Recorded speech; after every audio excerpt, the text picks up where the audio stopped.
Welcome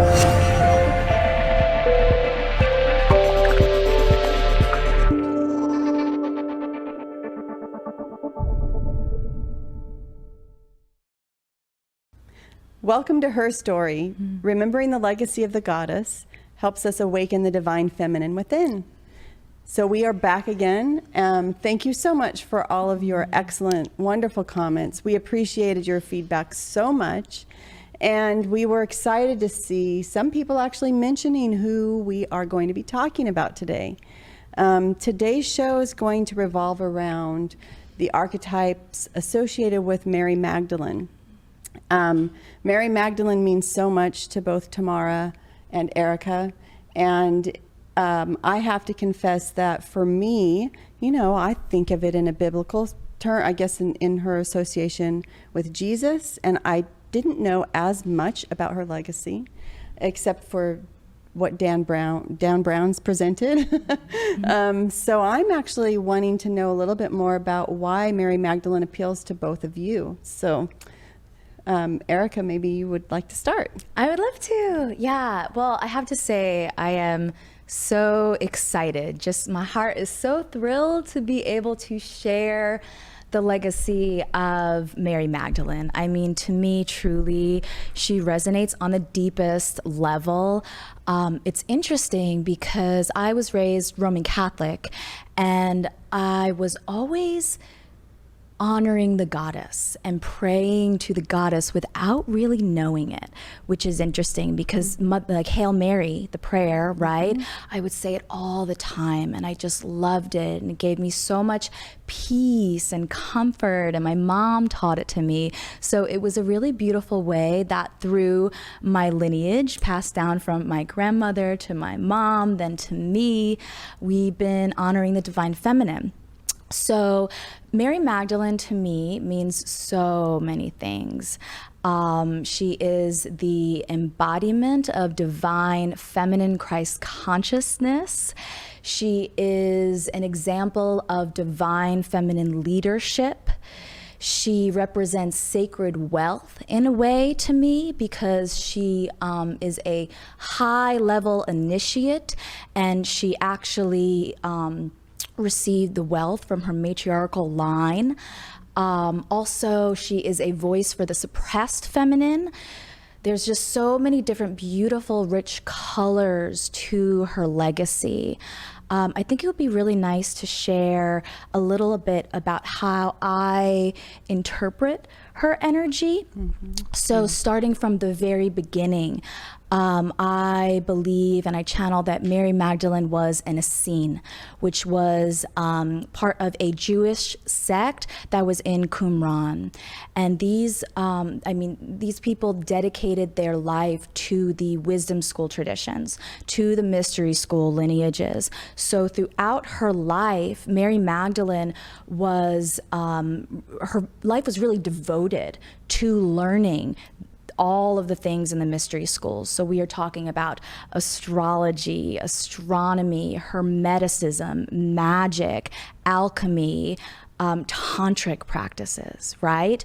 So throughout her life, learning this information, this wisdom, this gnosis was what she just the devoted path, right? So in a way, she represents this devotion to God realization through the divine feminine Christ. And then we all know that, well, some may not know, but how I interpret her story is that she and Jesus, or I like to say Yeshua, were actually in divine union with one another, so sacred union, that they were married. I believe that they did have a child. So in this way, she represents sacred union with another, the divine feminine coming into full union with divine masculine frequency, and how beautiful that is. I truly believe that it was a joint mission between Jesus Christ and Mary Magdalene, that she was a healer in her own right, in her own way. I really believe that Mary Magdalene is an activator. She is an activist. She is an awakener, right? And her energy and her consciousness really represents that for the collective, for the feminine, for us all, really, throughout all time. Great. I am so that's kind of the idea that I had, right? Especially the divine partner of Jesus. What's interesting to me as well is that that there is actually a legacy of people thinking she also was one of the Essenes or trained in these divine mysteries, and that there's a lot of information about that aspect of her. And that to me is new. So I'm really looking forward to hearing more from both of you today. And then I also have been listening to what Tamara's been telling me a little bit about Mary Magdalene and what she means to her. And so, maybe we should just have Tamara share what resonates with you as well about her energy. And then we can jump in from there after we hear this. Yeah. I echo definitely like everything that you shared. Such similar, right, sister experiences. And we talk about often with Mary Magdalene, there being the Magdalene order, right? And there's this stream of energy, this stream of consciousness that really comes through that, especially those that are, on their spiritual path of awakening and tapping into that feminine Christ consciousness. And my very first, so I wasn't raised a formal religion. I was definitely free to choose kind of what I wanted to do, and which was good.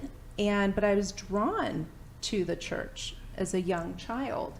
But my parents did not attend church. So through the marriage of my mom and stepdad, his parents attended church.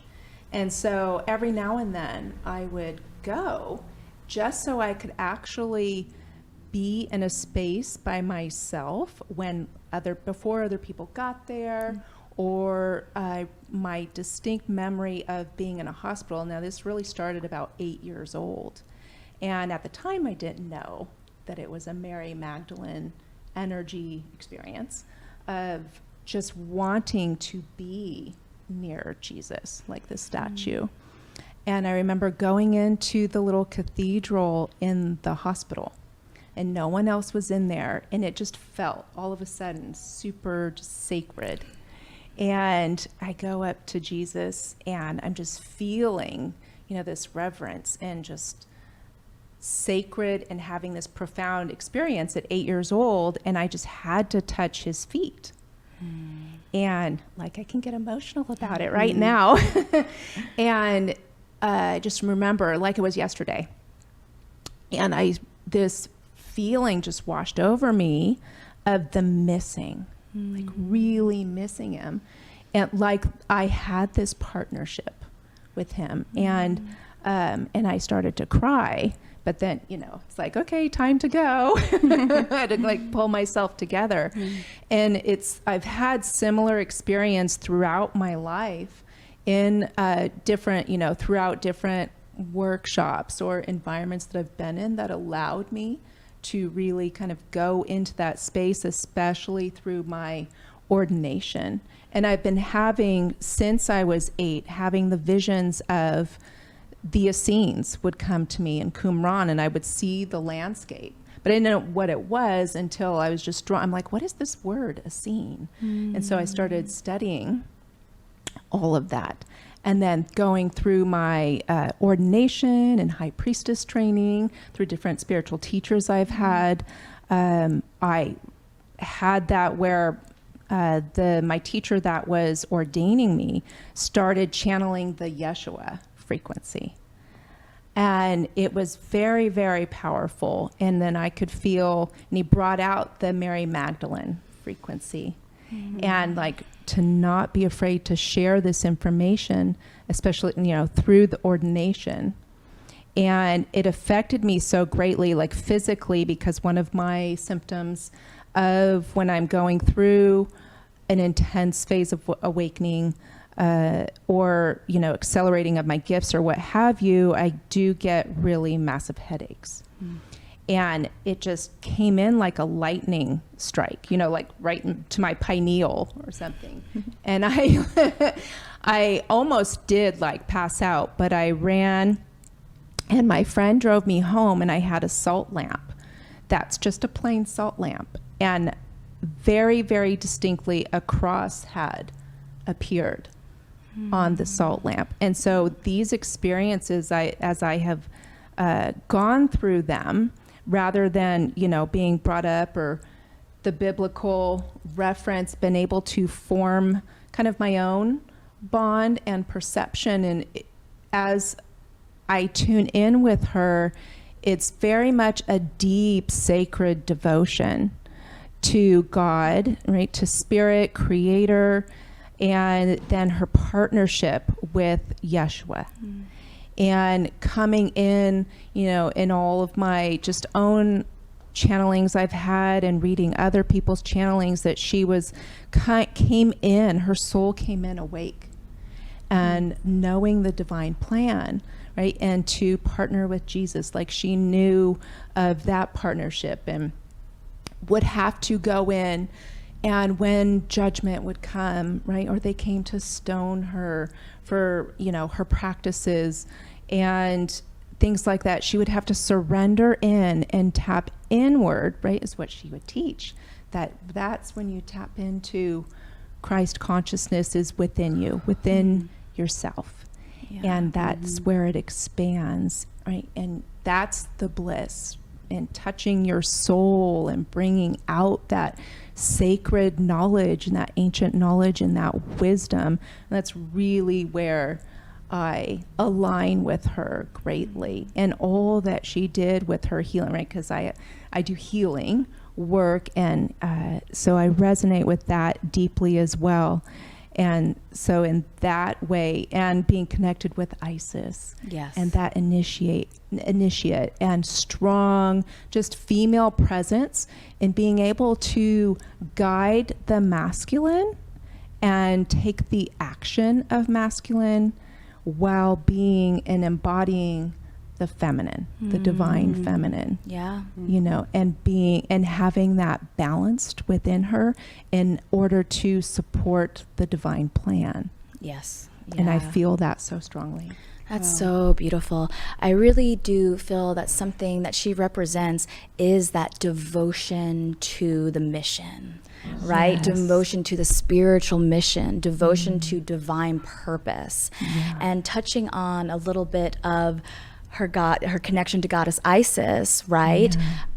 It was very clear to me through channeling and just through learning, you know, and discovering more information about her, that she was a high-level initiate, a high priestess, we would probably call her, right? Under the wings of goddess Isis, of the cult of Isis, which is interesting because Jesus's mother Mary, or some refer to her as Mary Anna, right, was also an initiate under the wings of Isis. Jesus's grandmother was grandmother Anna was also an initiate under the wings of Isis. So it was just really rooted in their ancestry, in their blood, in every cell of their being, right? And to be an initiate, this really was a life path. I mean, rigorous training and devotion to be an initiate in these wisdom school teachings. It's interesting because there's a saying that they would wear on their left arm a band of the serpent, so a gold armband of the serpent, and that is how they would distinguish these priestesses of the mystery school lineages, right? And so through the biblical perception, when he met Mary Magdalene, it was then like distorted, I want to say, that she was a prostitute because of that armband that distinguished her, but the original term for prostitute, I believe it is Greek derived, and it means to stand before, to prostrate or to bow before the altar. So the original meaning for prostitute is actually priestess. In my heart, I feel that it, like, when I kind of had that epiphany and I learned more about that, it resonated so deeply. And this is a way that it has been distorted for thousands of years, right? Like the holy worship of the goddess, sacred goddess, just a connection to the goddess in practice and ritual has been really like distorted and demonized throughout time. And the church was a part of that. You know, Christianity was a part of that after the crucifixion. I do want to share too that, so I was raised Roman Catholic, but growing up, although Hail Mary was really like such a beautiful part of growing up and my mom taught it to me, I always kind of assumed that I was praying to Mother Mary, right? So Jesus's mother, Mariana. But I would see her and she would come through to me in visions and in my dreams, even when I was a little girl. And as I started to get older, she would like look different to me. Like sometimes she'd be wearing like cloaked in blue, and sometimes she would be cloaked in red. And when she was like red, I was like, oh, like Mother Mary's feeling a little spicy today. Like, okay. And because it was like very unexpected, you know, I was like, okay, like I see you, Mother Mary.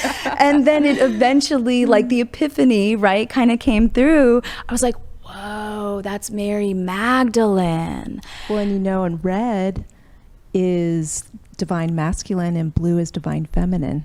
Oh, that's interesting. I didn't know that.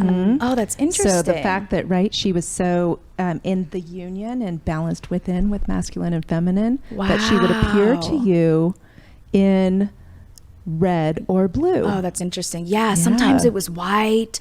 And I think that, see, Mary during that time, and I'm sure Anne can speak to this, it was a very popular name, right? It's actually connected to goddess Isis, because Isis was known as Auset, but also Isis Mary or Isis Mari, meaning Isis of the sea, right? Which Magdalene is derived from Magdala, which is the little fishing town by the sea. So there's a lot of connection to the sea and to ocean and to waters, which is the divine feminine frequency, right?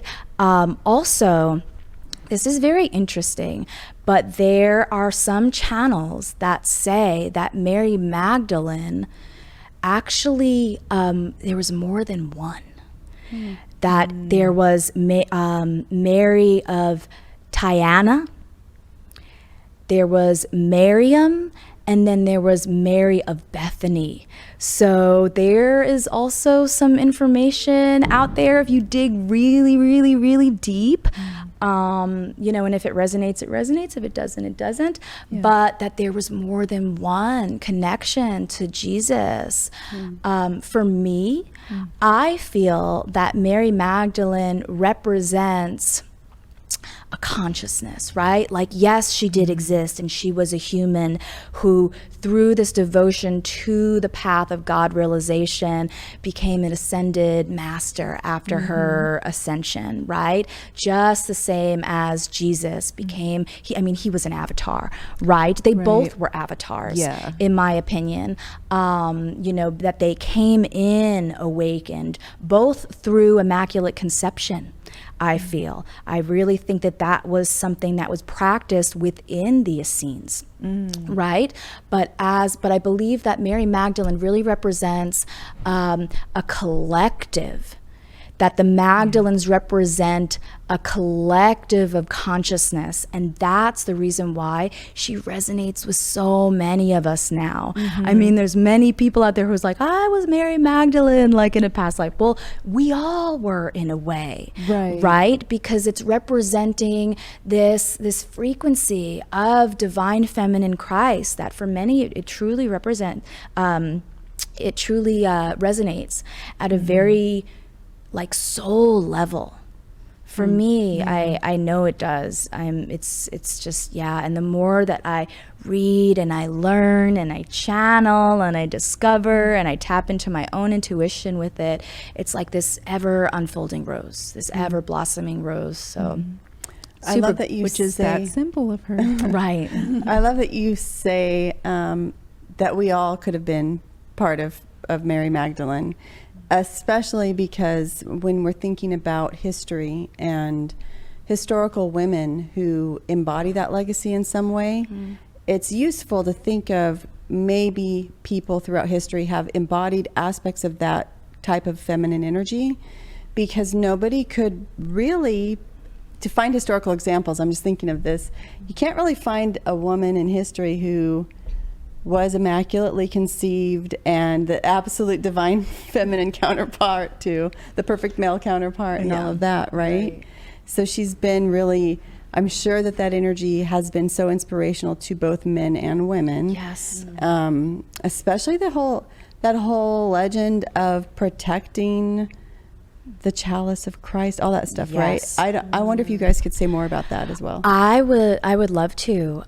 So after the crucifixion, Mary Magdalene, along with Mother Mary, many believe their child Sarah was there as Lady well, Sarah, right? yeah. Lady Sarah, Saint Sarah, and some of the other Essenes. I think Joseph of Arimathea was there as yes. well, right? So took the boat, they sailed, and some say that originally they went to the Isle of Avalon, and then they eventually landed on the shores of southern France. So I think it's, my French is not perfect, but Mary's Saint de la Mer, I believe, is where they landed. And at that time, Mary Magdalene was actually teaching French nobility and aristocrats. She was teaching them, the enlightened way. Right? So whenever we see a picture of Yeshua or of a saint with the light around, they around like their a crown halo. chakra, it's like their crown chakra lit up, right? So this is why she represents divine feminine leadership and the embodiment of that, because she was teaching nobility the way, and the way was the teachings of Jesus, right? And now this legacy, this gnosis, this wisdom and information was then passed down, and this is where the Knights Templar come in, right? It's I look at the Holy Grail in a few different ways. So the Holy Grail is the information, the wisdom, the gnosis of the way, right? Of the teachings of Jesus. It's also the lineage of Jesus. And the Templar Knights wanted to protect this. The Gnostics, right, wanted to protect this information. They wanted to protect this light. Right, so it did not get diluted and Right. distorted because the power had shifted through law and religion. They were taking that invisible force of creation, right, labeling it God, but being expressed through law and religion, so that you kind of took the power away of the people. So they had to seek outside, right, for that power and creating in the physical, making it very, very masculine, but the wounded masculine, right? Really starting that. Yeah. Yeah, I think that's such a beautiful representation of divine masculine energy, how they protect, how they will even fight and go to war to protect the knowledge, right? The hidden wisdom, to protect the feminine. That's a big part of the balance. Definitely. Yeah. Well, I'm thinking about the historical women that we chose for today. So, and in light of everything you just said, whether or in what ways do they fit that narrative? So, Should we introduce one of the women, or I would love that. Yes, please. Yes, please. All right. So, we were really thinking about this idea of wisdom, right? That this is a divine feminine that embodies wisdom and learning, and at the same time is feminine, right? So one of my favorite female figures in history is Émilie du Châtelet, and there she is, who was a French woman born in 1706, aristocratic woman. She's from a wealthy family, and so, as you could guess from the picture that you just saw, she had access to learning, which was not common, even in the 18th century, which we think of as the era of the Enlightenment. It wasn't enlightened for everybody because, well, first of all, most men weren't learning, but also especially women. She just happened to be in the right kind of family where she had brothers and a father who thought it was great that she was really smart and she was allowed to learn and taught and tutored. She had the best tutors because she was really gifted and especially in terms of science and mathematics, which is not something that was really encouraged for women at that time. I mean, we think of that stereotype now, like women, like you wouldn't want women to learn math. I don't know whether that's true at all times, but especially at this time, it wasn't appropriate for a woman to really study math. That was sort of men's learning. But she did. She studied math, and she also, at the age of 19, got married. And she is such an unusual woman because she was married at the age of 19, which that's not so unusual, but to a man who was in the military and accepted the fact that she was going to dedicate herself to learning, and also that she was probably not going to be faithful throughout their marriage. I mean, so I don't. People always are kind of shocked to hear this, but she was of a certain class where it was okay for women sometimes to have lovers, for both men and women, and her husband would leave for long periods of time to go into the military, and he didn't expect her to be alone. So she would, after she did have 3 children with him, and after she had the 3 children, she continued all of her learning, and she also met Voltaire, who is a French philosopher who we think of as one of the epitome of the Enlightenment figures, who is known for writing Candide. I don't know if you're familiar with his book Candide. He wrote many plays. He wrote, he actually wrote a lot of things against sort of the absolutist French monarchy and against the power that the church had in France. And so he wasn't very popular with the king.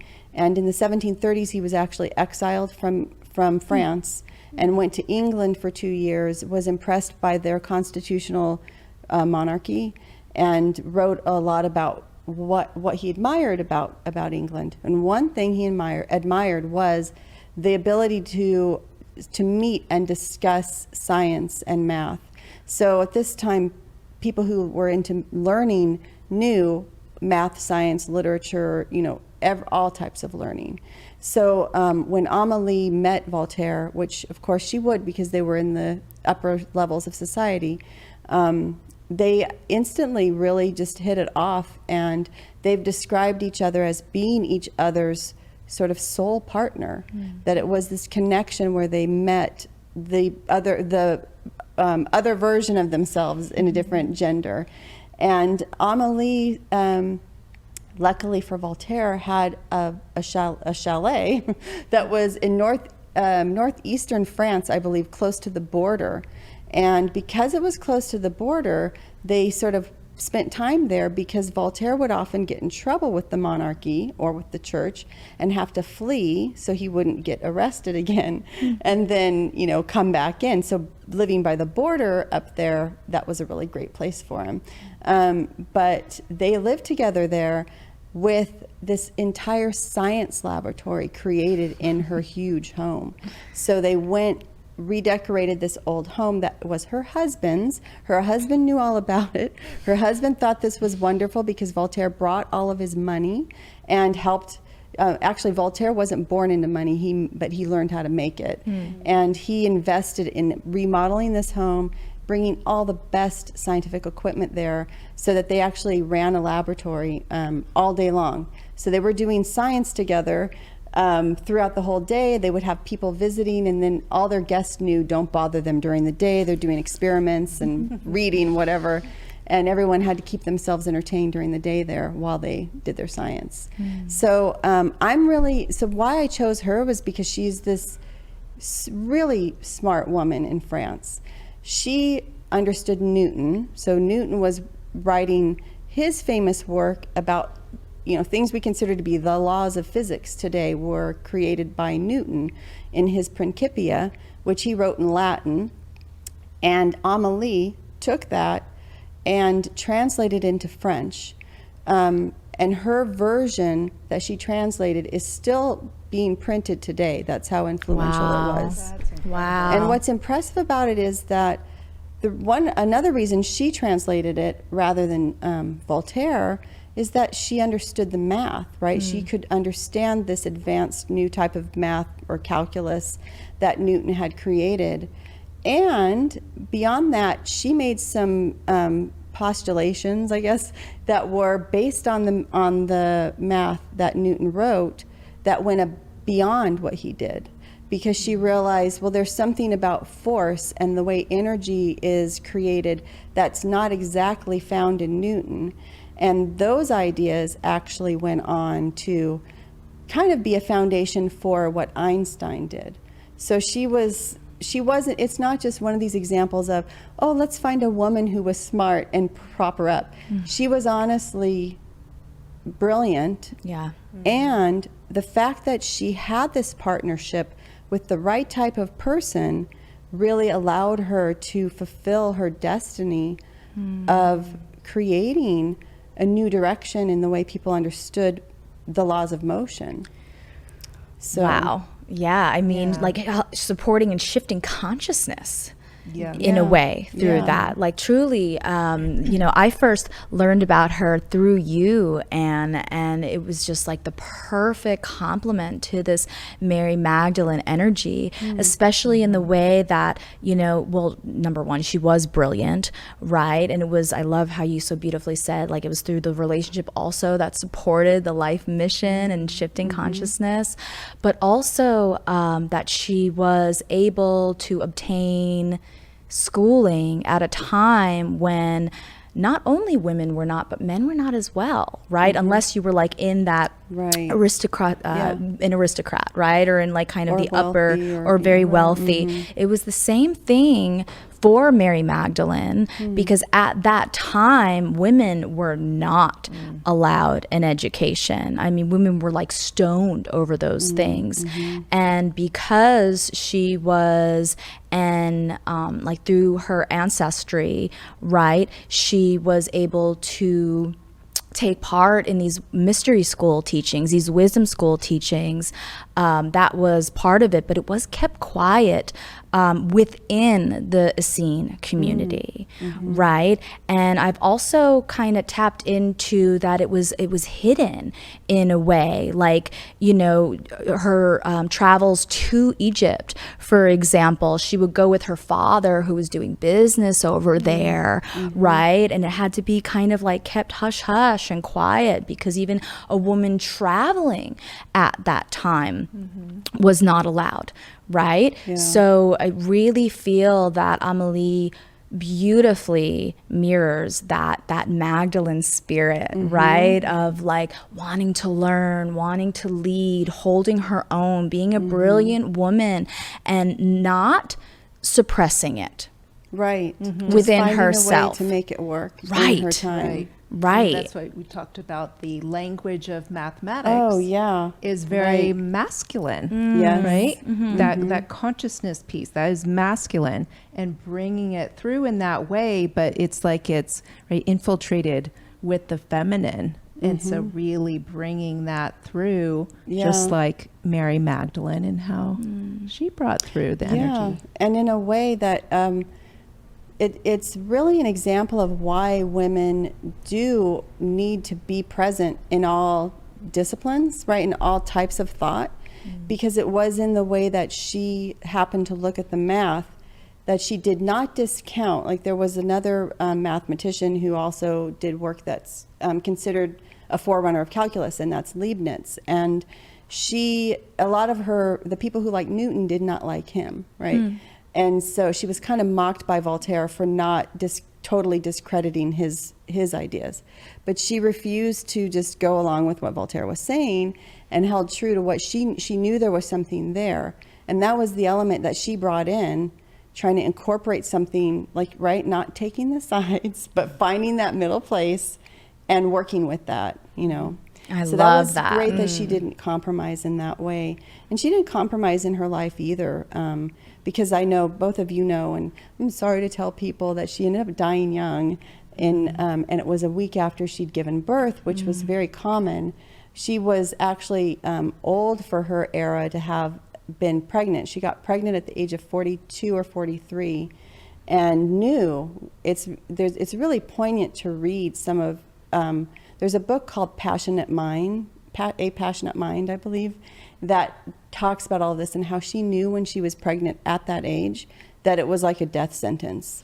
So you can see that she tried as hard as she could to get her work done before the birth of the child. Whoa.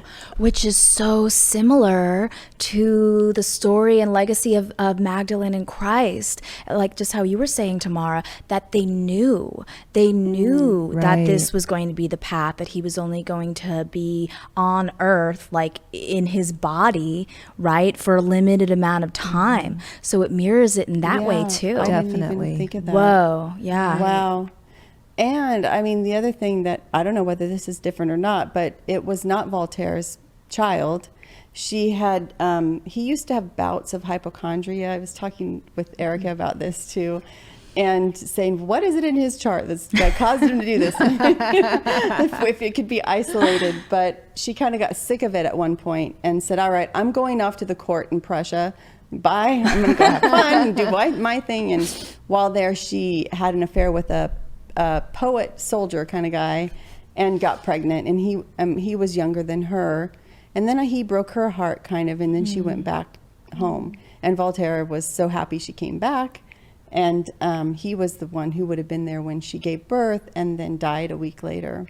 So, was the birth from Voltaire, or was it from this from little the soldier poet man? Okay. Yeah. The soldier poet. It was from a little forbidden but not forbidden affair. Yeah. Well, when she was already, I guess, she was already married and living with Voltaire, so he had to figure that was probably going to happen. So another question, did the child survive? No, the child didn't survive much. I mean, a few months. Yeah. Yeah. I would love to incredible. look at the astrology. Okay. Yeah, really Let's look at her. quickly. Perfect. Let's take a look. I have the chart on my phone. Okay, so Amelie. Yes, so Sun in Sagittarius. And I always think of Sagittarius as like the little wisdom keepers, right? They almost like incarnate in as wise old souls. And that's like definitely old souls too. That's what they're learning to master in this lifetime, is like their wisdom, their gnosis, their beliefs. It's interesting because her Sun is conjunct the galactic center, which is always very cosmic. So in a way, even though she, has devoted to the path, she's also channeling information, right? I would imagine she's just very quick, very knowledgeable. Something that I always see with people, they'll have like a strong connection with Pluto. She has Sun, Pluto, and she has Mercury. Is it Mercury, Pluto? Let me see. Yes, well, she has Sun trine Pluto. So Pluto is like going to the depths of things, right? Like really digging deep to find things out. She's also really good, like read on people, right? She knows people. It's like got that Scorpio vibration, right? Of Sun trine Pluto. So she kind of understands people. She knows there's a little bit of that Lilith energy that she's got going on too. And as far as her sexuality, she is Venus in Aquarius. And this is a very free-spirited lover, right? Venus is our heart, our inner goddess, how we love, how we give and receive love. And her in Aquarius, it's kind of like this new thinking, new way. Like you cannot put her in a box. If you try to give her some rules, if you try to tell her what to do, she is like, nope, sorry, going to go visit my little soldier poet man, you know, like, and like having a good time with him, right? It's just like, she's just gonna do her own thing. She doesn't like to be confined. She doesn't like restrictions with love. It's a very, she may even be interested in women. I'll say. But yeah, very interesting chart. Would you like me to look at their compatibility, their synastry as well? Because I know you said that they felt that they were like destined lovers, right? Piece of each other's soul. Yeah, I love that. So just looking at the synastry chart between Amélie and Voltaire, so right away, his north node on her sun. Right? So this is the representation of when she is in her fullest, her most vibrant, when she is teaching and learning and discovering information, like her wise soul, right?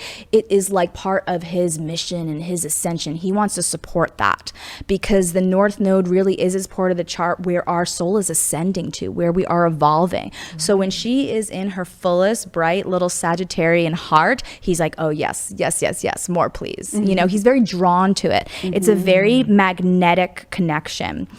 Let me take a look, just a little moment with the chart. Also too, his sun right on her Juno. So Juno is the asteroid of divine union, sacred relationship, of marriage. So yeah, there is a lot of connection there. I could totally see why they felt really drawn to one another.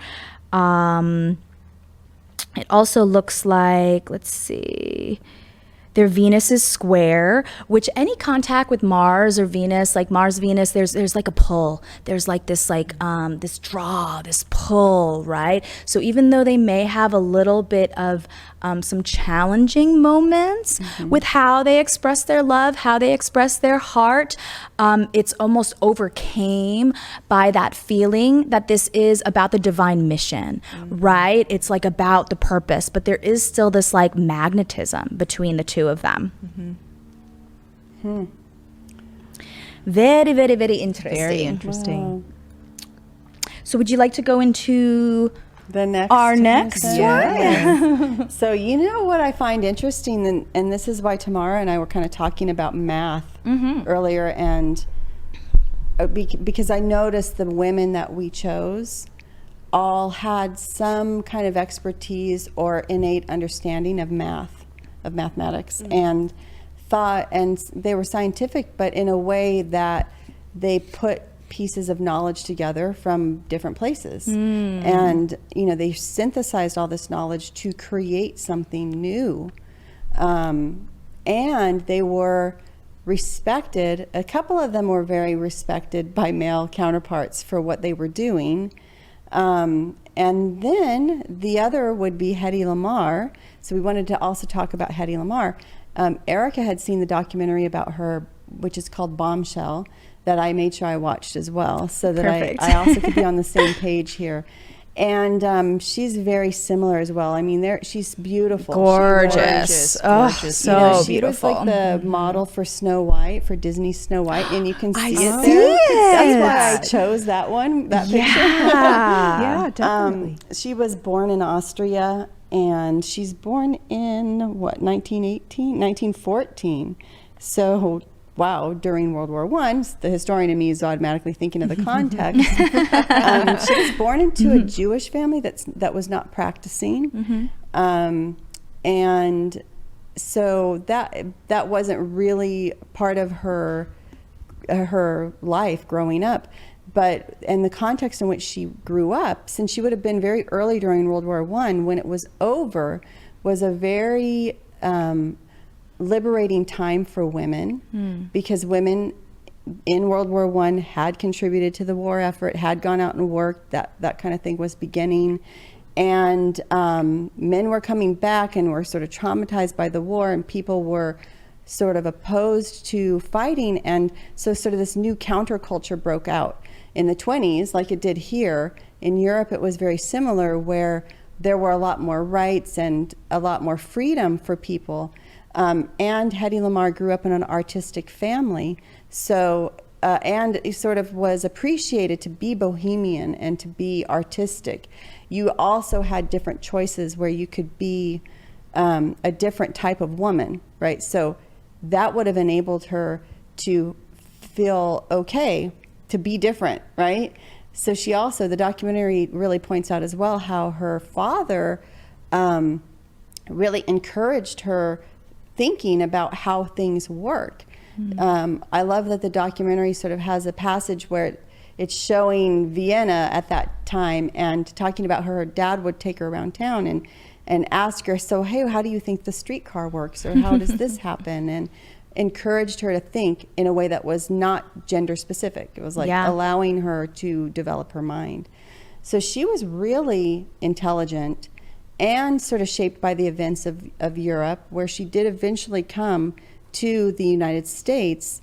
And actually, when she was in Austria, she was really appreciated not for her intellect, but for her beauty. Yeah. Because she was so fantastically gorgeous. When she went into space, people paid attention to what she looked like and not really what she was talking about, right? She also, though, was in circles where she could have been both. She could have been beautiful and she could have been intellectual because of that bohemian lifestyle. So she was in a really risque film before she came here called Ecstasy, which was about female ecstasy in a way, right? It had some very risque scenes that didn't go over very well, even in this sort of more free time in Europe. Yeah. Well, in that time, so they actually showed her having an orgasm on screen. And a little tidbit that I had read about was that they had to prick her with a pin. Okay, in order to like be in this like state of ecstasy. I was like, okay, is that how they thought it happened? So like, is that how they think it looks? But so they did that, and also she was seen in various states of undress. Yes, which she says she was kind of like tricked and coerced into, that they used this like zoom camera lens, and that she didn't know because she was very young during this, and this movie Ecstasy was seen in Europe, where it was kind of like more readily available, but it wasn't shown in America. Right. They did not allow it. And I'm sure you wanted to share some more about this, but when she met one of the members of Metro-Goldwyn-Mayer, right? And she met the mayor, right? The mayor, something the mayor, guy who right? was the head of MGM. Yeah, and he had originally, because she's so beautiful, right? He originally quoted her, I think it was like $125 a week to start making pictures in America, and she turned it down. But then she found out what boat he was going to be on, hopped on the boat, kind of negotiated with them in various ways. What's kind of coming into mind is like that scene in like Titanic when she's like, page me like one of your French girls or whatever, you know what I mean? So she like kind of negotiates with him and gets her rate to $500 a week, and she signs and she starts making movies. But at that time, but it wasn't a sexual thing, because his wife was on the boat at that time, right? So she was using her intellect and her savvy in order to negotiate a better rate for herself. And his wife suggested that she change her name to Hedy Lamarr because they didn't want her to be associated with that like pornography film, Ecstasy, when she moved to America. So they wanted to her to have this fresh start, and they wanted, they marketed her as the most beautiful woman in the world, right? When she first came over to America. which I think we can touch on this some more in a moment, but this is kind of like the pornography aspect of ecstasy, right? Is very related in how it was, perceived within the culture. It was like very naughty. Here's a little bit more of that Lilith energy that we were talking about last time kind of coming through, which is the same thing with Mary Magdalene, that her being a priestess was perceived as a prostitute. So she has a little bit of that energy. Yeah, she does. And that was the energy, though, that they wanted to tame it down, right? But tame down exotic energy was a lot better than beautiful woman who's smart energy. And what's really kind of sad about her story is that during World War II, she had thought about the way that a torpedo could be intercepted or could, actually she was thinking about how a torpedo could actually make its target for the Allies, right, without being intercepted. And she came up with this invention where she realized that when a boat and the torpedo were communicating with radio frequency, it would be easy to intercept it and to disturb the signal because it was all one frequency. So someone just had to figure out what frequency they were using and intercept it. So she came up with this idea for changing frequency that she ended up patenting, and then they didn't use it. But that whole process is so interesting how she came up with that idea, because it ended up being another one of these kind of connections between sort of a woman and maybe the divine masculine counterpart. I don't know if you remember that part of the documentary, but it's right. Well, she came up, it was someone that she was a composer, that she came up with this really brilliant technology, especially for the time. By the way, this technology that she came up with is what Bluetooth and Wi-Fi is derived. Like she literally created the technology for Bluetooth and Wi-Fi. And although they said that she was patented, they didn't give her credit for it. And they kind of tried to almost like steal the idea in a way. I think they did. I mean, they did start to develop it by the end of the war. Yeah. But when she proposed it in the first place, they said, no, what are you talking, like, why are you even telling us this? That's weird. Because her composer friend, George Antheil, who she had met at a party, had come up with this idea together. They thought, oh, here's how we could make it work. And he had done all these compositions with player pianos where they have those reels that have little marks in them that tell the keys what to do, right? So he said, well, what if the frequencies could somehow be triggered by something that's like a player piano paper roll, right? That one would be in the torpedo, one in the boat, and they go off at the same time so they could be synced up. And when they brought that idea to the Navy, they laughed at it. They were like, piano rolls and a torpedo? And what are you doing? And Hedy Lamarr, the movie star, why are you guys here?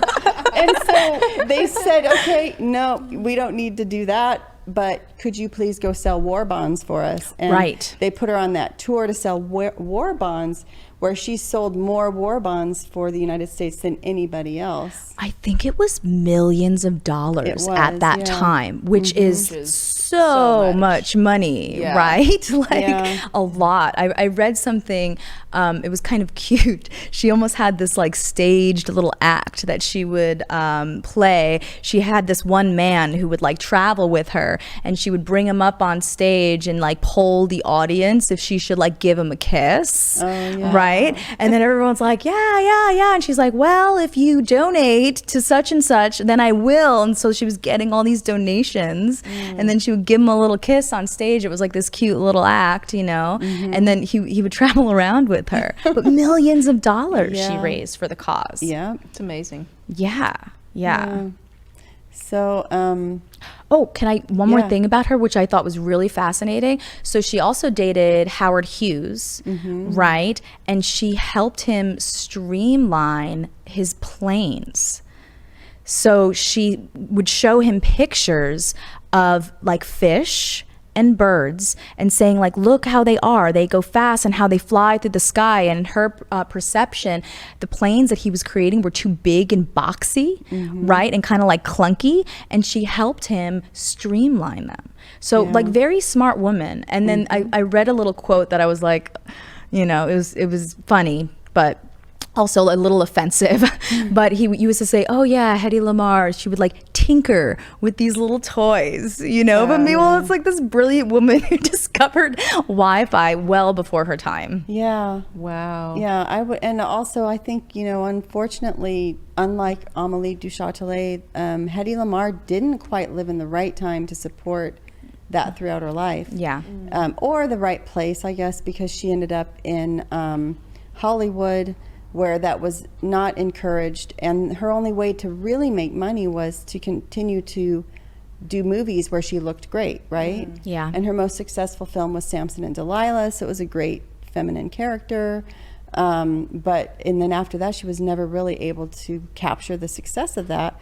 And she had, what, I think 3 marriages? I can't remember. 2 or 3, I think 3. She was married. She was married a few times. And they did not work out. Yeah.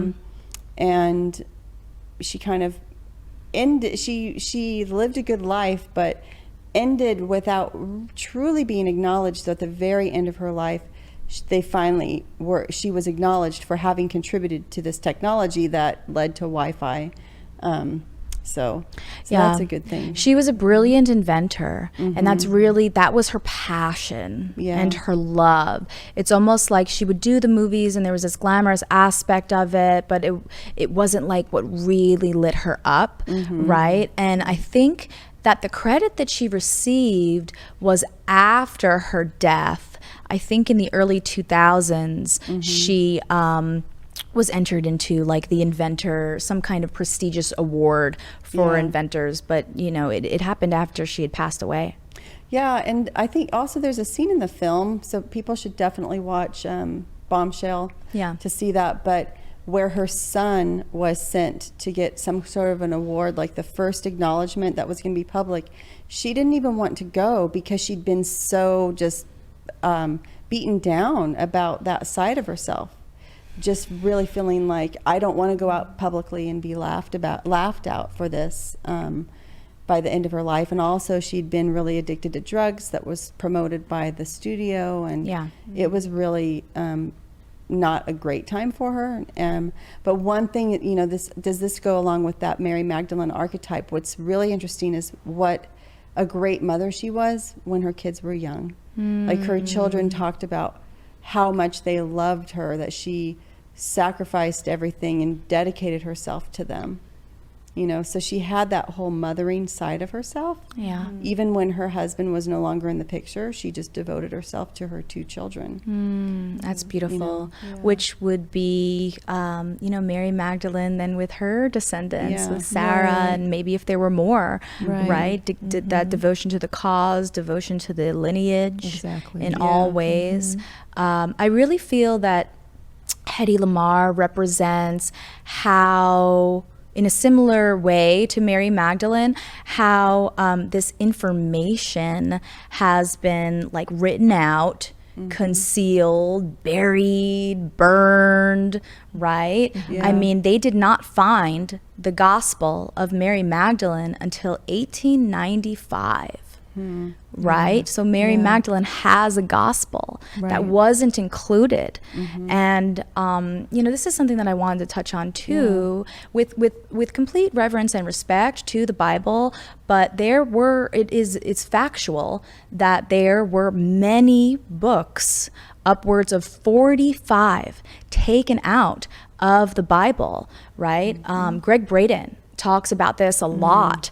And a lot of these things, it was during it was Constantine, Emperor Constantine, right? And the Council of Nice, and they were just, there were so many translations of the Bible, and then at that time they were also determining what was appropriate or what would like resonate, but anything that had to do with Jesus growing up, taken out. There were 2 books on him as an infant 2 whole books as an infant.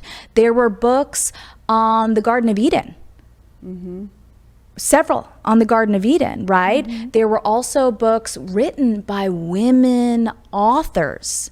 There's a book entitled Thunder Perfect Mind that was found, I believe it is in the Dead Sea Scrolls, but there were women authors of the Bible. And during this council, he took it upon himself, and, you know, with his little crew, his squad, his Bible editing squad, right? He was just casting all these books. I mean, 45 books. Imagine how this information would have shaped and expanded on what we now have. Right? So there is a lot of that I think is very important to talk about when we talk about Mary Magdalene, you know, how her legacy was not only in the shadows, but like really suppressed purposefully and demonized, right? I truly feel that this has to do with wounds that we, as women, incarnate with to a certain respect because of, you know, there's the prostitute wound, right? That it's like shameful to be in your sexuality, you know, this is very like sacral chakra work. There's also the demonized feminine that, you know, in the Bible, it says that she needed to be exorcised by 7 demons, okay? Which I feel the exorcism was actually, it may have been Yeshua, right? Aligning her chakras. We have 7 chakras in our bodies, right? So these demons could have been shadow aspects of self, or just like healing that needed to be had, right? So there's that aspect that we kind of demonize for the feminine. And then also it is being cast out, you know, the disciples, some of them were jealous of her. She was not recognized by the church up until I think it was like 2016. It was somewhere around, it was in the 2000s when the church said, oh, actually, she wasn't a prostitute. We made a mistake, right? Just like the women you brought up, right? Being credited and recognized after. I mean, gosh, Mary Magdalene was credited like after the age of Pisces. Thousands it only of years took later. 2,000 years, you know, like, okay. Yeah. But I think that this is all like a really, you know, the way that her legacy has been so purposefully concealed, but now more than ever, her consciousness is rising, just like the divine feminine is rising. Like, this is a major key. Definitely, and bringing it the power balance. 100%. Yeah, 100%. That's why there's a lot of awakenings of, I feel like even the, you know, creation and developing of this show was divinely guided to bring to light those exiled parts of each of us back into the light of consciousness. That is so beautiful. I had an epiphany yesterday, actually. I was looking at my chart, and we talked a lot in the previous episode about the connection between Lilith and Venus and Neptune, right? And in my chart, I have Neptune and Lilith exactly conjunct at the galactic center, while the south node is exactly conjunct the galactic center at that degree right now. Wow. Which is like, I feel, I'm getting chills right now in my body. So I feel like this is so beautifully, like I could almost cry. I feel it's so beautifully and divinely aligned to be sharing this information and this knowledge about the feminine. I feel it in every part of my being, that it's a lot of my purpose. And for all of us to be able to share this in this way, and for it to be received in the way that it has been, like, oh, my heart, like so grateful for this, for this opportunity to be able to illuminate It is the feminine really, in this way. It is really strange how these things come up. I mean, I was telling Tamara earlier how Well, first of all, we have to talk about, you were looking at all of our charts and how they line up. It's so funny. But it's perfect. I can't wait to hear The this. other thing, I was telling Tamara earlier, over in January, we were in New York, and I went to the Metropolitan Museum of Art, and I told you about that. One of the first conversations we were really having, because I had stopped in front of Hathor, and where I've never stopped before, and stood there for so long and took pictures and noticed new imagery, and then we talked about it, and it's like you were super connected to Hathor, and I couldn't. That was just weird enough. So, but let me tell you something else that happened to me in the Met. So then I went upstairs. I managed to tear myself out of the Egyptian area, and went to the I like modernist area, expressionist kind of area, and was looking at some avant-garde pieces. And I thought, oh, I want to learn more about this movement. And there was a composer there, and I found out, there was music. When I was doing my Googling in the middle of the museum, I found out there was a composer doing this type of music as well. And I was like, well, I want to hear what that kind of music is. So later I downloaded one of his albums. And the composer was George Antheil, who was Hedy Lamarr's person who worked with her on that original patent. Wow. But listen to this, everybody. When I left here yesterday, I get into the car and my iPhone starts playing this piece. I'm like, what is this? I didn't know I downloaded the Allied invasion of North Africa. It was something that sounded like a newsreel, but was a composition. So I look at it, and it's George Antheil playing this random song I've never heard in my life that he made that sounds like the Allied like what the Allied invasion of North Africa would be. What's so incredible? That's so like, this is weird. So I want to share that. Synchronicities are the way the divine speaks to us, right? So frequent right now. Yeah. I was on.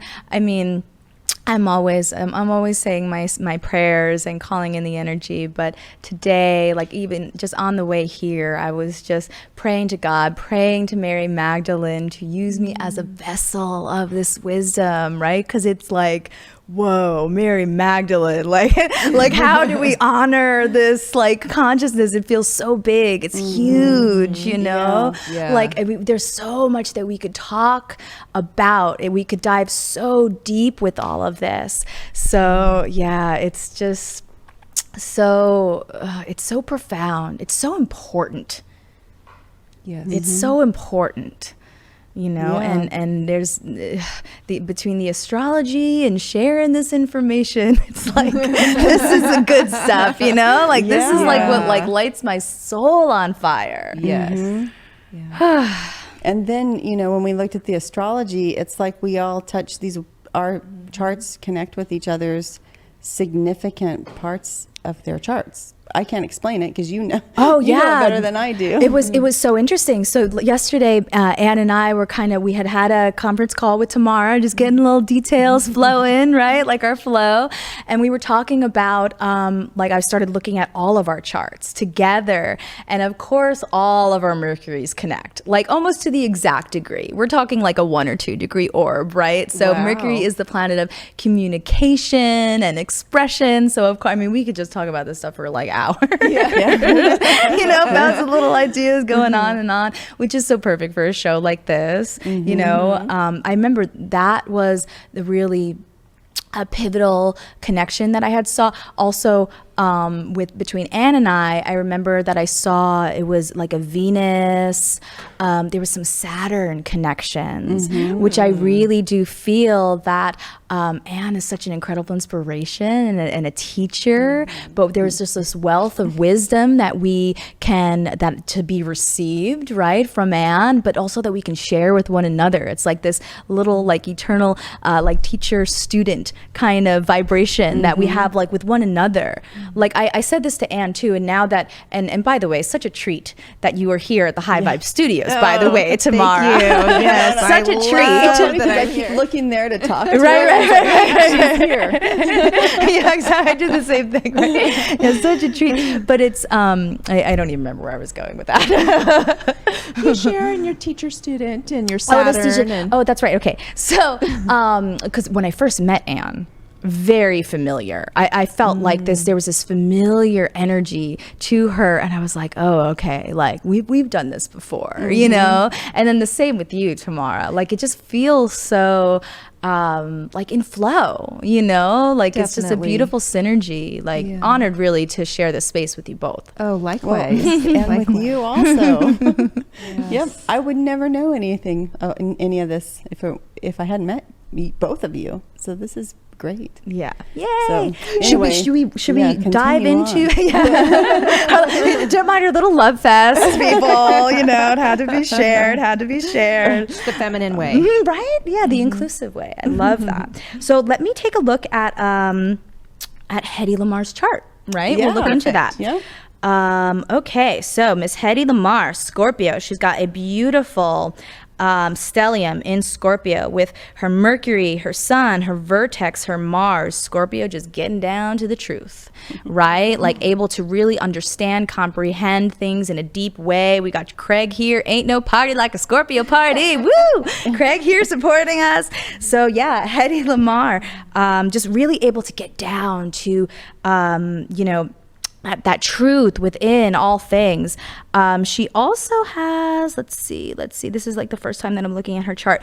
So a leader, right? She's got a trine between her, Pluto. She has a similar alignment to Amelie. So she has that Sun Pluto trine.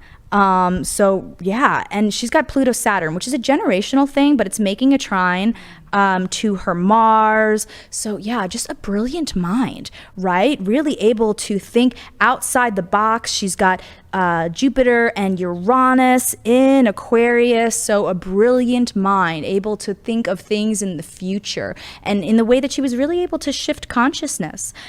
She's also got a little Sagittarius in her heart, the little wisdom keepers of the zodiac, like I said earlier. So her Venus is there in the 6th house. When she really puts her heart into something, she like loves it, right? So learning, discovering, reading. She was probably doing this on a daily basis. And when her heart was really centered in that space of like expanding her mind, right? She also was able to manifest a lot of blessings and gifts with expanding her mind. So yeah, powerful little chart there for Hedy Lamarr. Brilliant woman.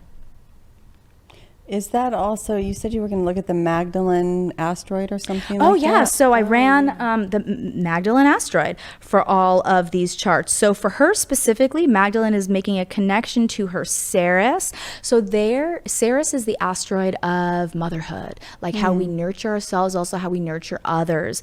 So you tapped in on that about how she was a really great mother, how she was a devoted mother to her children when she was really young, kind of before the studios got their hands on her, you know, in a way. But there is that expression. Let me take a look what other connections. So squaring her Mars and her vertex, making a really wide trine to her Sun. Wide square to her Sun.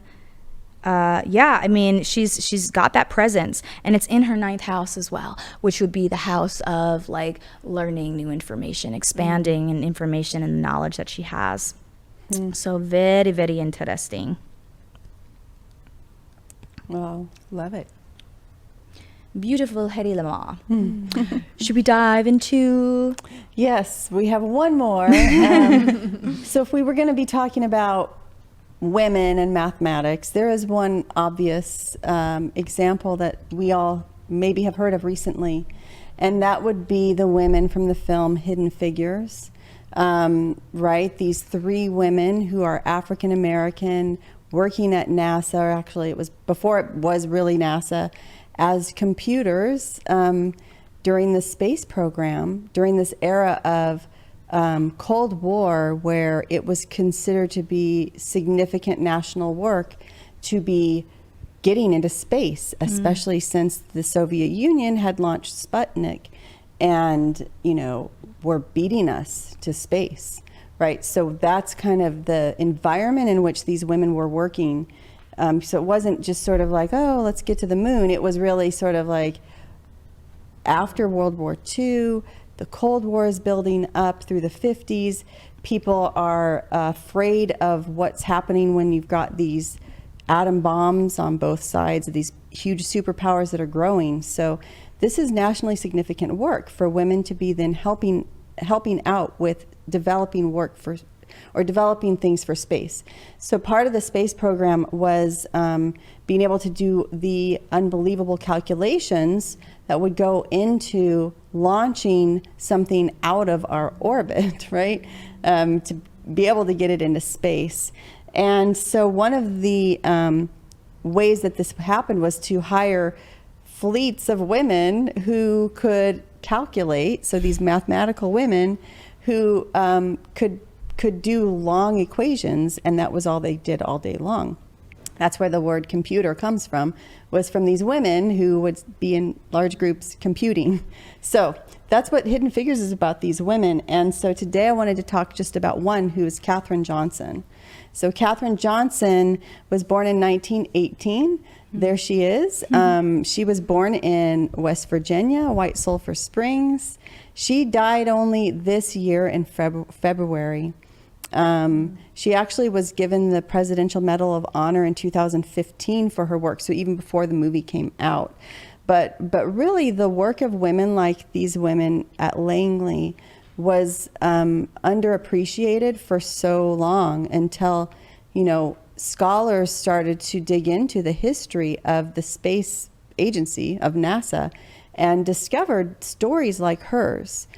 She's got another really fascinating story where she grew up also in a time and place and in a historic circumstance where she shouldn't have been allowed to become a mathematician, right? Or where it was very difficult for her to do that. She also grew up, though, in a circumstance in which her family encouraged her to be smart and to not face limitations.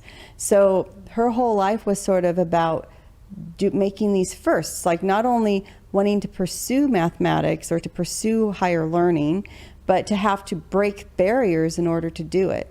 Right, so she was always the first, like, okay, I'm going to be the first woman, not just African-American woman, but woman admitted to this graduate program. And also she was admitted into a graduate program with 3 other people as in an effort to integrate. So 3 African-Americans and only 1 woman who got to go into a graduate program at West Virginia State University, I think, West Virginia State College. And it's funny, imagine like she goes and she breaks all these barriers to be able to even study it, and she ended up being a high school teacher because that's what women did, right? When they had these math degrees back then in the late 50s and early 60s. But she was at a family gathering, I think, where she had heard about NASA and that NASA was going to be hiring and that it was going to be looking for these people to do mathematical computations. And so they also were actively recruiting African-American women to do the work in an effort to diversify the workforce. And I mean, I could be cynical also. So probably if I looked historically at it, to pay less money as well. I mean, that is a fact about when women are hired to do jobs. Often it's because you can pay them less. But it ends up being to the advantage. I love Katherine Johnson's story though, because she always is saying she didn't ever think about the fact that she was first, or, I mean, she did later on when she was trying to help other women as well, but she didn't ever allow that to stop her. When there was a barrier, she continued on. If ever, so when she was at NASA and she was working in the space division, she would say, if somebody said to her, like, why are you here, or acted weird, like, well, what is this woman doing in the room? And she would just say, because I know math, don't you want the best people here? And then carry on like it wasn't a big deal. She would just keep doing her work. So if you watch the film Hidden Figures, Katherine Johnson is the one who actually, John Glenn doesn't trust the new computers, the new real computers, the non-human computers that come into NASA to calculate when John Glenn's going to do the first manned space flight. He does not trust the calculations of these new computers, and he only will launch if Katherine does the calculations by hand and comes up with the same thing. And then he trusted that he would go ahead and get on that rocket and fly out of the orbit, right? Wow. So that's how respected her intellect was. Wow. And I just thought of these women, and her in particular, because it's an example of somebody who's flying under the radar in a way, and developing all these skills but not celebrated for it, and then kind of just finds their way to this historically significant moment where they're going to have to contribute something for a larger cause than themselves. Right. So she seemed like a good example too. A wonderful example. The sacred devotion, right? And just like her following her intuition of the divine plan, like somehow knowing that and bringing that through, like no matter what, like Mary Magdalene, and just to keep going and bringing that through, and knowing all along, because I'm sure she knew that she wasn't going to get the same pay, she wasn't going to get the credit, but to still keep going, and as Mary Magdalene inspired Yeshua, and bringing in that support, because it was about the divine plan. So such a good example. Yeah. There's a humbleness to their brilliance too, which I think is really beautiful. You know, for all of these women, there's not an energy of having to like prove themselves, even though they are so brilliant. There's like this grounded frequency to how they contribute. And I feel that that really is a beautiful representation of what devotion to the mission is. You know, it's like keeping your eye on the prize, and full faith and full surrender to the mission. You know, the way that you mentioned that Katherine Johnson didn't, you know, there were people who would try to cut her down. You know, and she would be like, because I'm a mathematician, and then keep it moving. You know what I mean? Like, drops the mic, you know, which that's like, but it's still like, it's humble, but it's still like, okay, like holding her ground in a way. So a really nice balance between that, which I feel is so significant for leaders, right? It's, I something that I really tapped into is that Mary Magdalene represents this new paradigm of leadership, even though it's an ancient paradigm of leadership, which is like an enlightened leader with noble heart. Right? That's also empowering others to lead, which is so important. Like, that's the divine feminine way. Like, that is how we really are, I feel, as women, how we're wired. It's just been the different programming and conditioning to think that, you know, oh, well, this person is shining, so I need to try to either diminish it or take it away. But it's like, no, there's thousands, millions of stars in the sky, and each one has their own unique shine, right? I feel that all of these women really embodied that. They were so unique to who they are, their gifts. They were they honored their gifts. That is something too that I think is homage to Mary Magdalene's legacy, honoring your gifts no matter how it is received. It's that faith and that surrender and that like focus and devotion to divine purpose and the mission that I think is really really powerful. And so admirable that they all did that, because just think of any time as a woman you might have wanted to head into doing something that you knew would look crazy to other people Right. because Yeah. of your gender. Right. You know? Right. So, yeah, I didn't think about it in that way for whatever reason, to just get into the skin of these people who were brave enough to do it and would have only had limited support in the institutions in which they trained or within the family that supported them. But the instant you go even into your workplace, right, for Katherine Johnson or Hedy Lamarr, I mean, imagine being in Hollywood and even daring to open your mouth Yeah. to say at a Hollywood party, hey, I have this idea for alternating frequency for a torpedo. I mean, and not be laughed out of the room. Courage. That is a Yes. big thing that I feel all of these women embody is courage. You know, Yes. that boldness, that braveness, tenacity, even like in a Yes. humble way, but like doing it for it's honoring a purpose that is beyond them. Yeah. Well, it is operating out of their divine aspects, Yeah. not the program wounded aspects Yeah. of the feminine and the masculine. Right. Which is interesting to see how the wounded feminine and masculine tried to distort Yes. their work and their legacy in many ways, right? We obviously Right. see that with Mary Magdalene, you know, and for all of these examples, you know, it's it's powerful stuff. Should we Well, I'd look? be like curious to see if she has a similar Let's see, alignment. let's check it out. Yeah, just like the other women that were chosen when we did Lilith. Perfect. So looking into Katherine Johnson's astrology, she is a Virgo with a Virgo Mercury. I know Tamara is a Virgo rising, so she can resonate with that, right? But this is a very analytical mind, right? Able to calculate, I mean, mathematician. It's a very like organized mind. She has Mercury in its home in Virgo, right?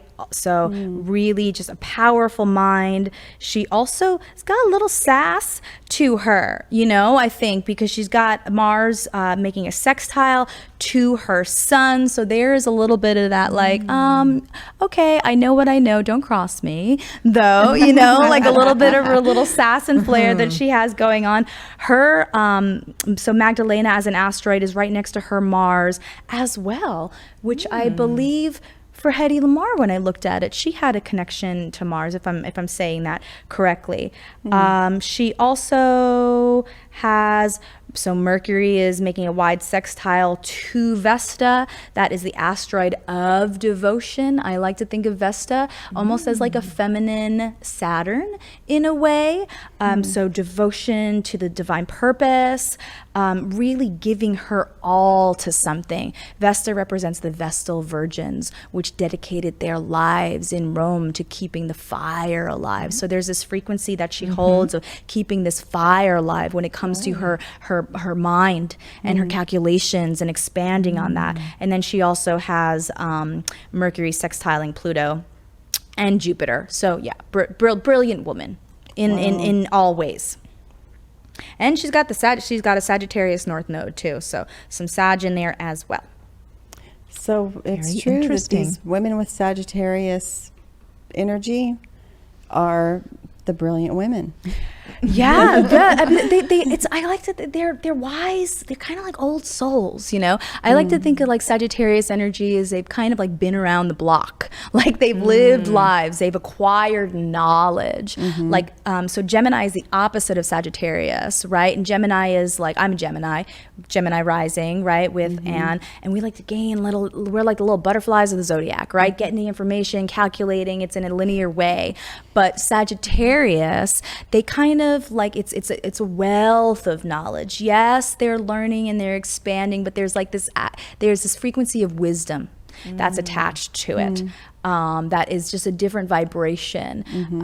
Whenever I think of my little thing for Sagittarius, is always tap the third eye and I say it's gnosis, it's knowing, right? It's about like really comprehensively understanding as opposed to kind of learning little bits and pieces. Sagittarius can master information, you know. Gemini can too, but it's like they're here to mastering information, if that makes any sense. Like So the then- knowledge, the difference between like gaining information and then like knowing it. Yeah, it's like it is like developing a language that then they will go on to use in their mission. Yes. Right? Is Right. what these all of these women did. Yeah. I'm not sure if they all had powerful Sagittarius energy, but They did. Yeah. They did. Yeah. For Katherine, it's her North Node. So this is new information. This is a new way of being, right? It's maybe she had a lot of Gemini in her chart in a past life, in a past experience. So learning in this way and sharing the wisdom is the energy of her ascension. That is her soul mission. Yeah. and she did do that Amazing. because she ascended. She honored it. And Good so job. it is. And it's interesting that you said the thing about courage, right? Because I've noticed she had a couple of things in Leo. I don't remember what it was. Yes. Did she have? It was Venus and something else. I got to double check. But yeah, it's that courage frequency, you know, like not backing down. Right. So tapped into what she knows that she will share it regardless of who's trying to stop it, regardless of who's trying to stop the flow of information, right? Yeah. So, Oh, perfect. there we go. Yeah, the chart- Yeah. all three. For that, Craig. Yeah. Ooh. Yeah. My little eyes are not that wonderful. But The yeah, first so is she's got her Uranus and her Amelie. son's Yeah. in Sagittarius, right? Yeah. Amelie. Mm-hmm. And she's got lots of Leo too. Also, you know, Aquarius is something that I feel is this energy of the future, of being an innovator, of, you know, being able to think out of the box and take these brilliant ideas and, you know, share it with people. And sometimes it doesn't resonate, right? But the key to an Aquarius ascension is being so unique to yourself, right? And in the way that you share this kind of information that it actually like attracts the tribe, you know? Like eventually people will come and support it. If not at first, eventually they come along and they're like, oh yeah, that Aquarius was onto something. You know, like they were onto something there 100 or thousands of years later. Right. Amazing. Amazing. Yeah. Beautiful, beautiful. So How can we apply this presently? yes. Right? And of course, you all know that I love my essential oils and crystals. I had to write them down because I do have a few. So let me pull them here. Okay, so I'm going to go over essential oils first. And of course, how could you not think of rose oil? Right? This is the oil of divine love. And I feel like everyone is really craving to get in touch with that part of themselves and feel it's like you want to love yourself fully. You want to feel the divine. So many are craving that and seeking that at this time with all that's being revealed collectively, individually, right? All of our wounds are being activated for this healing, right? To bring back the power balance.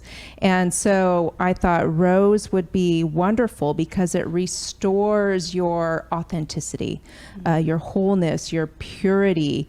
It really embodies that divine love frequency and teaches how to contact this through prayer, through meditation, and opening the heart to receive, because that is the divine feminine. And when we allow ourselves to receive, we are embodying the divine aspect of that feminine Christ consciousness and radiating that. Right, and it's such a thing with Mary Magdalene and those women, how they just radiated that and that attracted, like they were sought out for their gifts because they were embodying the divine aspect of the feminine.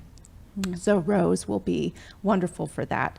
Next is Roman chamomile. This is the oil of spiritual purpose. which a lot are seeking right now as well. And even, those that know their spiritual purpose, it's going to the next level, right? As the old paradigm transcends over time right now, as we transition, right? Ages and the energies and structures and systems, and being able to transcend to the next level of vibration. So Roman chamomile will support this process, really to live from the center of your being and find that power and purpose. And rosemary is the oil of knowledge and transition. So it will really help support this transition, especially when you are maybe having a hard time trusting and having full faith in yourself, and of course, right, divine plan. It's going to really connect you to that higher knowledge and that higher power, and to trust it as we go through this transition. And then we all think of spikenard with Mary Magdalene, right? And putting it on Christ's feet, right? Washing his feet. This is the oil of gratitude. And that is a really high frequency. So it invites you to expand by fully letting go, right? And releasing that resistance, the anger, the blame, really shifting that, because we're in this process of taking full responsibility for our reality. And it can't shift until we do that. So spikenard's really going to help in supporting that, right? Because we'll go into the victim archetype or saboteur, right? These different archetypes that block us from moving past that and accepting full responsibility, accepting our shadow side, and opens the channel, I feel, right, through complete surrender and acceptance. And again, the surrendering piece with Mary Magdalene, right, to purpose and divine plan. And 2 more oils. So I have cedarwood, which is the oil of community. Not only will it, of course, it's very grounding, and this opens up your awareness and invites the giving and receiving. So bringing that balance of masculine and feminine. And then last is sandalwood, which is the oil of sacred devotion, which is like one of my favorites. And so because it calms the mind, it stills the heart, and really prepares the spirit to commune with God, commune with your divine self, so that you can really activate that Christ consciousness within you, because we're all Christed, right? It's being Christ-like, being Buddha-like, and we all have that frequency. And now it's time to open yourself up to embody that, accept it, that you are divine, and embody that. And so next are the crystals. And I actually brought them so that you can all see what they look like. One I do not have is the Magdalena quartz. There actually is one. And interestingly enough, it's also known as the witch's finger, which I find very interesting. Maybe we'll talk about that more expanded in another episode. But it helps to retrieve those sacred feminine aspects of ourselves, of your consciousness. So it will attune you to the Shekinah, and you become the living catalyst that stimulates the divine light within, as well as that you encounter. And next is white howlite. So that is this. It's kind of like a marble looking stone. This is wonderful to meditate with in accessing past lives, especially if you feel that strong resonance or connection in with the Mary Magdalene energy. Like, oh, I wonder what my role was, or did I embody someone, right, during that time? And part of this, it's an attunement stone that connects you to the higher spiritual consciousness. And so it helps to connect with the higher realms and allowing that greater communication with the higher frequencies. So you're really opening up that channel with the higher frequencies and the divine. And then I have morganite. And I love this stone. It looks similar to rose quartz, and it's kind of hard to pick it up on the camera, but the difference is there's kind of like gold flecks, almost like little gold sparkles within this. And this is the stone of divine love. And if you've noticed that recently, this is becoming the choice of stone in engagement rings. Oh, really? Because it can attract your soulmate. But it really, and also with compassion. This is a stone of divine love and compassion, and it cleanses the heart chakra, right? So we're really getting deep in there and healing and energizing, and also with the emotions, because obviously this is going to be very, it's sacred, it's profound, right? Your emotional body is going to be quite activated, and it helps you to move out of judgment. So you can really see from that higher perspective. And then we have chrysocolla, which alleviates fear and guilt and shame. So all of those frequencies, and it crystallizes unconditional love and acceptance. This is a huge piece with this energy. And then last, I have merlinite, also known as indigo gabbro. So let me see if I can turn it around here. So you could see that there's like black and white there. And so this represents light and shadow. And this is one that's really going to support, as I said, you know, those exiled parts of ourselves and retrieving them and bringing them back into the light of consciousness. This is also, like, it's associated with the Merlin frequency, which that frequency is going to, right, gives you access to higher dimensions. And so it is one that you can use to kind of interdimensional travel if you so wish. And it does help to balance those light and shadow aspects of you, the masculine and the feminine, and bring that balance within you. So those are the tools. That is excellent. Yeah, I Thank love you. this that you shared spikenard and rose. I love rose oil. It's like rose is actually the highest frequency flower. Yes. So when you use it, helps you raise your vibration, right? Dream I had, well, I guess is so that moment before I fall asleep, right? When I'm just kind of like laying in my bed and I'm relaxing, is some of the most, like, I'm just super connected, right, to my visions and in meditation. And I once had this beautiful vision of Mary Magdalene come through at that time, and she just showered me with all of these rose petals. Oh, how beautiful. It was so beautiful. It was just like showering of like all of these beautiful roses and these petals, that it was so magical. So really I resonate with rose deeply, and especially with Mary Magdalene's frequency. There's also many like sisters of the rose groups that are connecting. And Tamara and I were speaking about this the other day, but either in like 12 or 13. For me, 13 really resonates because 13 is the sacred number of the goddess, right? We have 13 moon cycles. If we're menstruating, there are 13 moon cycles in the sky each year.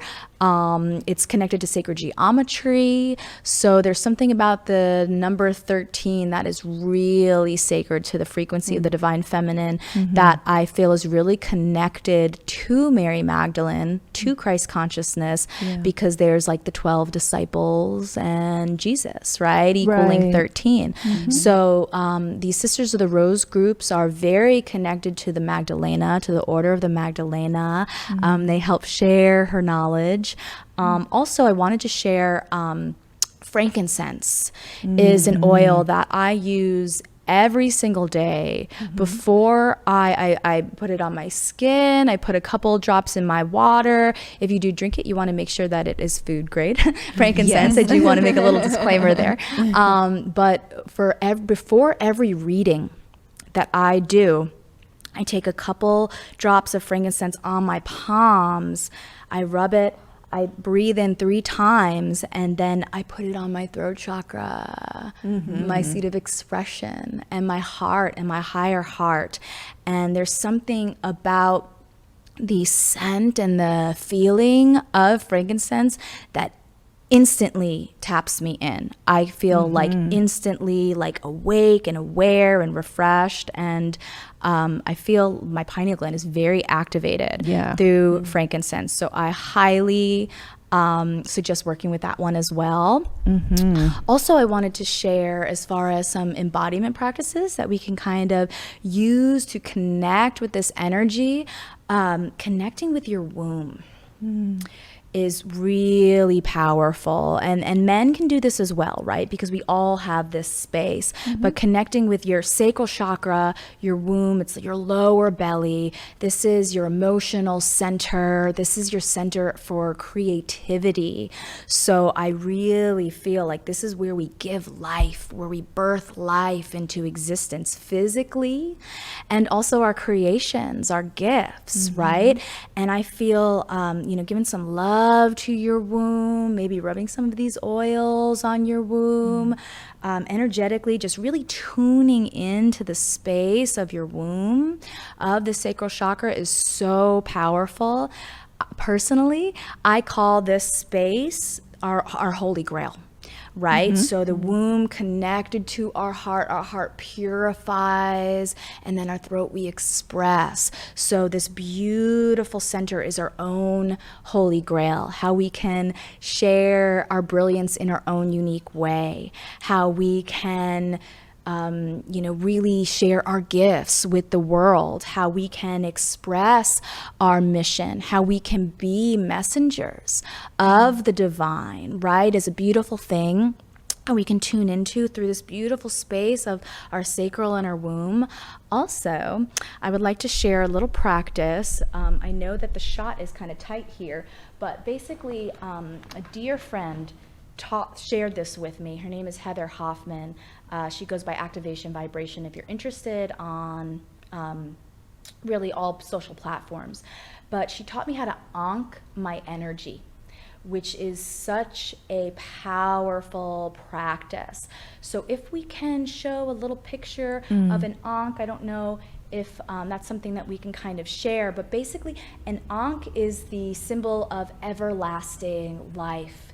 It is the symbol of sacred union between the divine masculine and the divine feminine frequency. This is a sacred, on this side. This is a sacred symbol of the goddess. If you look at the circle, that represents the womb, so that's the divine feminine, and then the kind of staff, right, represents the masculine. So this is really beautiful, supporting Jesus Christ, Yeshua, and Mary Magdalene coming together in devoted, sacred, divine union. This is how we can balance masculine and feminine energies within ourselves. And the way that you ankh your energy field is you actually use this as an example, but you can. Personally, I like to do it standing, but for this, I'm just going to kind of be sitting, and you just scoop up the energy all the way up, ankh it around your head, bring it through your heart, through on the other side, and then back down. So it's up and around. I'm actually like making this ankh movement with my own energy, and you can make it like a dance, bring it down and up. Listen to some music when you ankh your energy. You're actually harmonizing both polarities, so the masculine and feminine within, just bringing it up and around. It's kind of like this little priestess movement that I really like. I'm kind of doing a little hula with it too. But you could just, envision it, play with it, intuitively tap into it. It really is a sacred symbol. It's a sacred symbol of the goddess of ancient Egypt, of really divinity, because it has the masculine and the feminine, so the god and the goddess.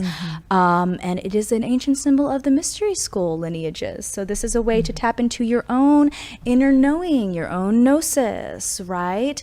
You always see goddess Isis and Hathor many times holding an ankh, Yes. right? So it's the key to eternal life. It is the key to this perfect sacred union and divine balance.